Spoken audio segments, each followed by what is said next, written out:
Welcome to the Center Regional Planning Agency's training on comprehensive planning in the Center Region. This course was created as part of a comprehensive training program to provide municipal planning commissioners in the 6 Center Region municipalities with localized planning-related education opportunities. My name is Mark Bokel, and I'm a senior planner with the Center Regional Planning Agency, where I conduct regional planning for the 6 Center Region municipalities and serve as the local planner for Harris Township. I will be your presenter for this course. While this course and supplemental materials are available online, CRPA staff can also provide this course as a workshop on request. This course is intended to provide an overview of comprehensive planning in the Center Region and provide planning commissioners with practical ways of utilizing the Center Region Comprehensive Plan. Planning commissioners will also learn about the purposes of comprehensive planning, the history of comprehensive planning in the Center Region, and goals and policies within the 2013 Center Region Comprehensive Plan. Before we begin discussing the actual course material, take a moment to consider the following questions. What is your idea of a perfect community? What elements does it have? How does it look? Where do people live in your community? What do people do there for work or for play? How do people get around? Chances are you may have thought of some things that you value about the Center Region, or possibly things that you would like to see here in the future. Community planning begins with basic questions like these. Community planning is identifying a desired future and determining the steps necessary to achieve it. So what is community planning? Community planning needs to be based in a commonly shared vision or idea for how the community should be in the future. This needs to take into account all aspects of the community, and it should be, as many plans are titled, comprehensive.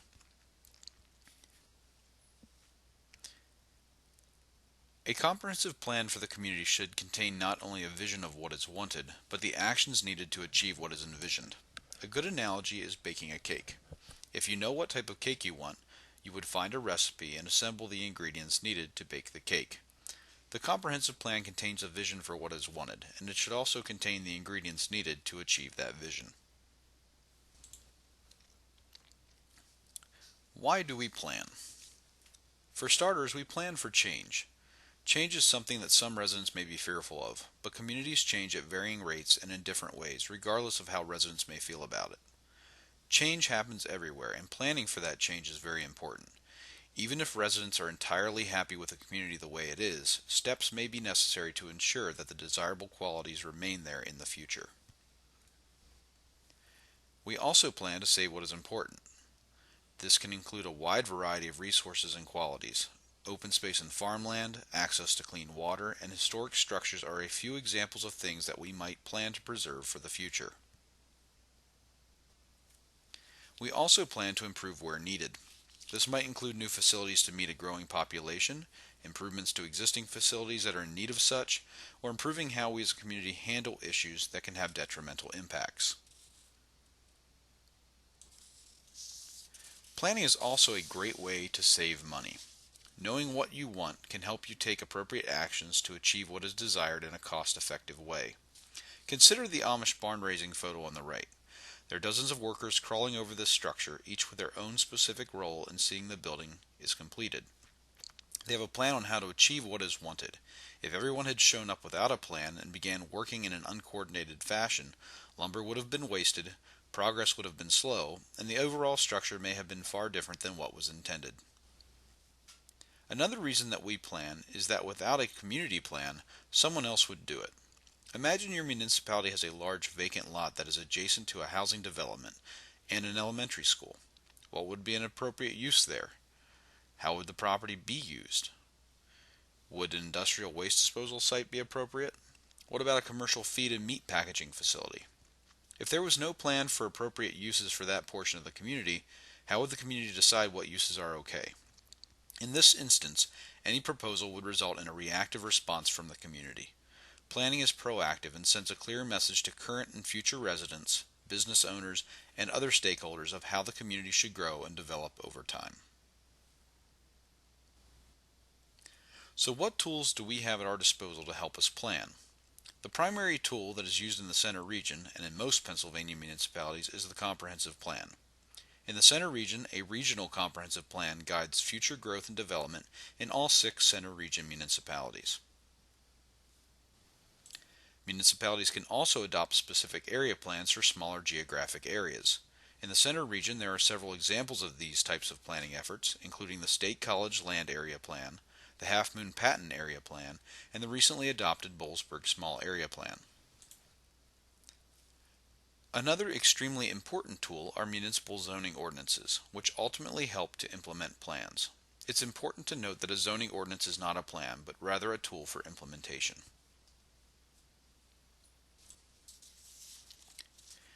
It is important to note that planning is not a new concept. There may be some people within the community that feel that planning is not valuable, or that it's a waste of time and money.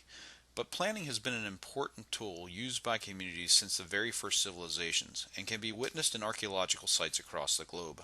Early community planning was surprisingly complex, but often focused on locations of roadways and important cultural structures, sanitation, and trade. As communities evolved, planning increased in its complexity. Plans began eventually to define more about the community and have greater specificity regarding the distribution of land uses. Modern community planning incorporates additional elements such as planning for physical change as well as the impacts that development has on community resources. Historically, planning was more focused on physical change in the form of development, whereas today, planning includes a wide variety of topics and strategies related to human impacts to the physical environment. Historically, planning in the center region was conducted at a very basic level, with early communities being laid out with street patterns or simply by having development occur on main roadways. Boalsburg is an example of a community that was laid out with a grid pattern of streets, where other communities, such as Stormstown, developed along a major roadway. By the early 1960s, several of the center region municipalities had decided to work together on planning for future growth and development within their boundaries. Additional municipalities would join in this effort, and by 1965, all 6 Center Region municipalities had representatives on the Center Regional Planning Commission. The first comprehensive plan for the region was adopted in 1976.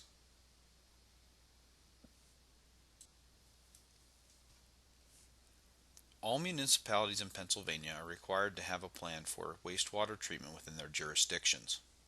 In the 1990, the Center Region municipalities adopted a Regional Act 537 plan that plans for wastewater treatment and discharge in all 6 Center Region municipalities. While this is not a community plan, so to speak, it is another example of how the Center Region municipalities plan for common facilities and impacts. The Act 537 plan does have a direct connection to land use policies in the Center Region, which will be discussed later on in this course. While I've explained the purposes and benefits of planning and provided a little background into how planning is done here in the Center Region, it is important that planning commissioners understand why planning is permitted. In Pennsylvania, the Municipalities Planning Code, also known as the MPC, is the enabling legislation that permits municipalities to create and implement comprehensive plans. The code provides minimum requirements for comp plans and provides the process for adopting them. Plans must be updated a minimum of every 10 years, but can be updated more often as seen fit by the municipality. The MPC defines several types of comprehensive plans. The first of these are municipal comprehensive plans. As the name implies, these plans only provide guidance for future growth and development in one municipality. There are also multi-municipal plans which provide guidance for future growth and development in multiple municipalities. The Center Region Comprehensive Plan is an example of a multi-municipal plan. In order to participate in such a plan, municipalities must share a common boundary line or be located within the same school district. The MPC also permits counties to adopt comprehensive plans. County comprehensive plans are very broad in nature due to the geographic area being planned for. All municipal and multi-municipal plans must be consistent with the county's comprehensive plan. Municipalities are also permitted to adopt specific plans which address non-residential development for a specific area of a municipal or multi-municipal plan. While other plans can be created beyond those in the MPC, they do not have the same legal status as those defined by the municipality's planning code. The MPC provides basic requirements for all comprehensive plans.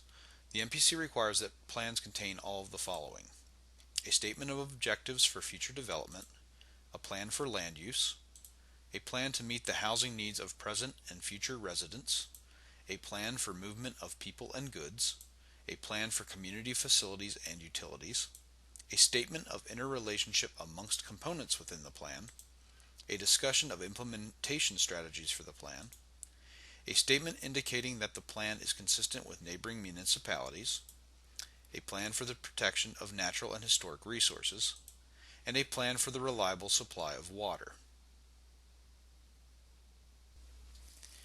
There are optional components as well, such as growth areas, an energy conservation plan, and other components as deemed necessary. Beyond the minimums required within the MPC, plans can contain what the municipality, region, or county feels should be included.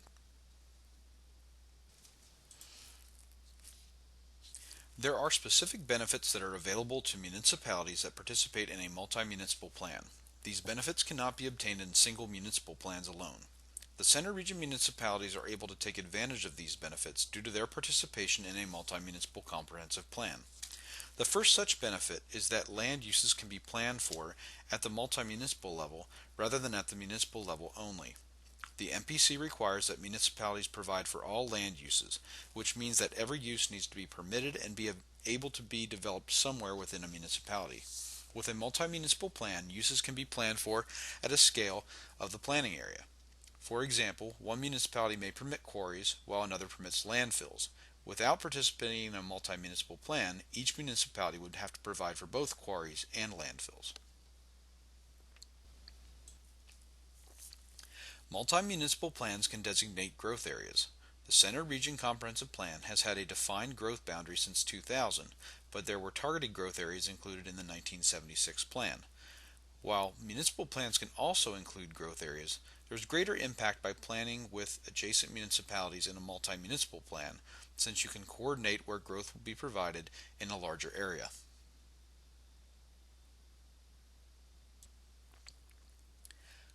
Multi-municipal plans can designate future growth areas, which are different from a growth area. A future growth area is where development at greater densities is planned to accompany the orderly extension and provision of public infrastructure services. The Center Region Comprehensive Plan does not include a future growth area.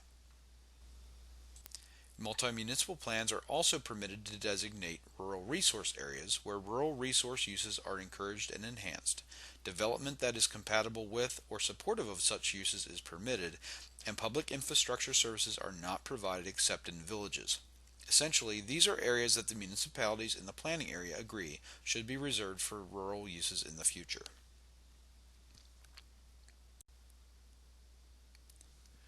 Another benefit of a multi-municipal plan is the ability to plan for significant developments and to provide a process to do so.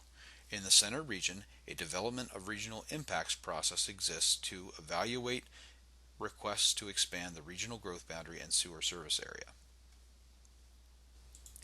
Multi-municipal plans can also include a plan for natural, scenic, historical, and aesthetic resources. So what is the legal status of a comprehensive plan in Pennsylvania? A common misconception is that a comprehensive plan, as a guidance document, has no legal weight, but this is not entirely true. The MPC requires municipalities to be generally consistent with their comprehensive plan, which includes municipal regulations and capital improvement plans.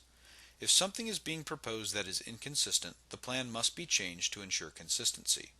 For example, if a proposed rezoning is inconsistent with the comprehensive plan, the plan should be amended before the zoning is adopted.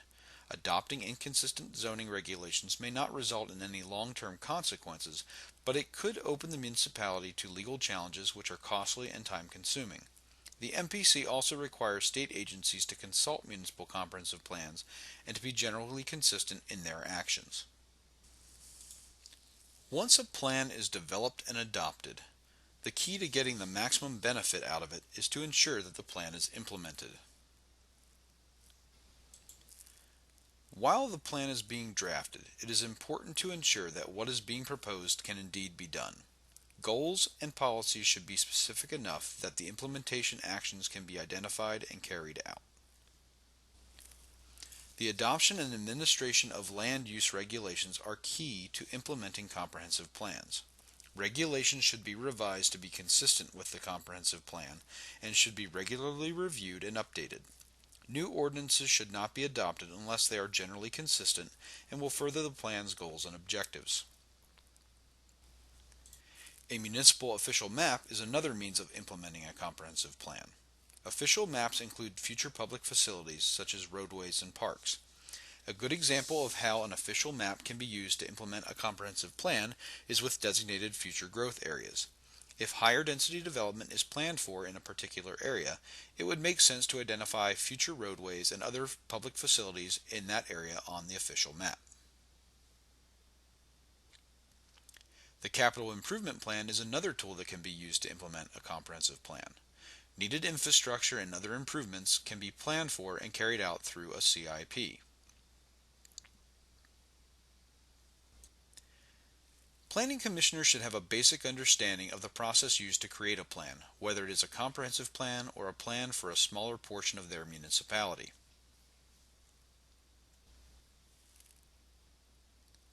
The first step in the planning process is to define the questions and issues that need to be addressed in the planning area.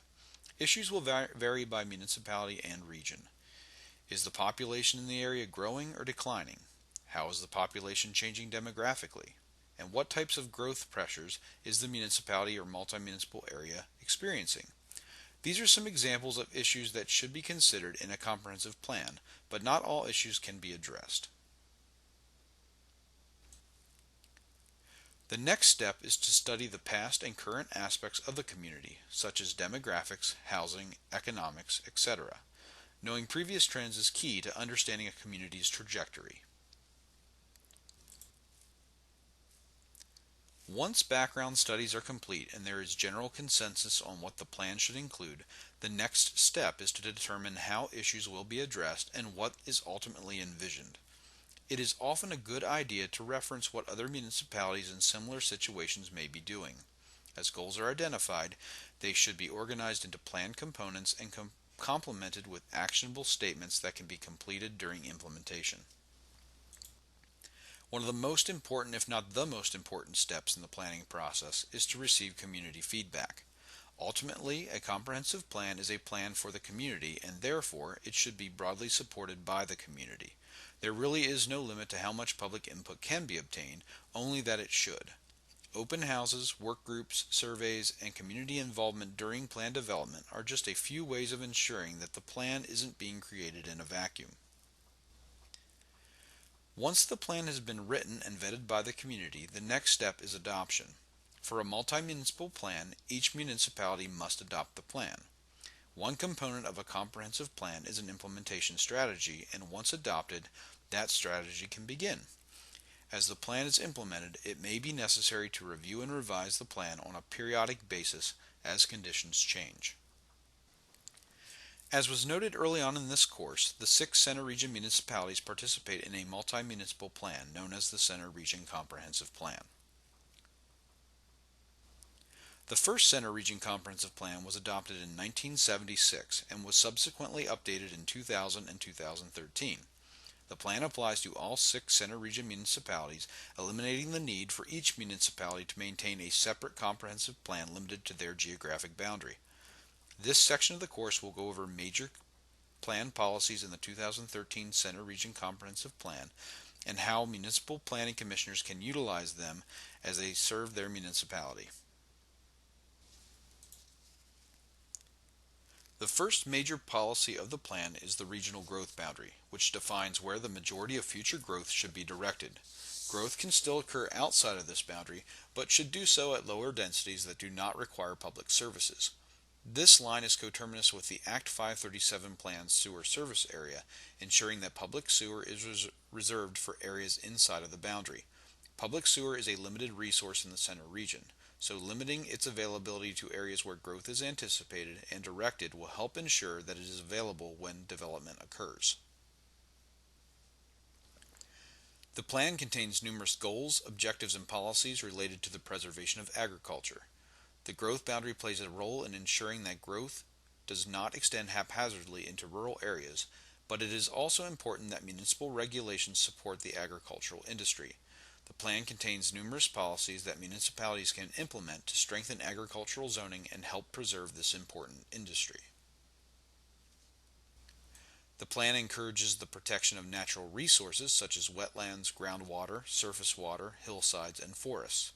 Preserving these natural resources helps to ensure that a high quality of life can be maintained in the region for the foreseeable future.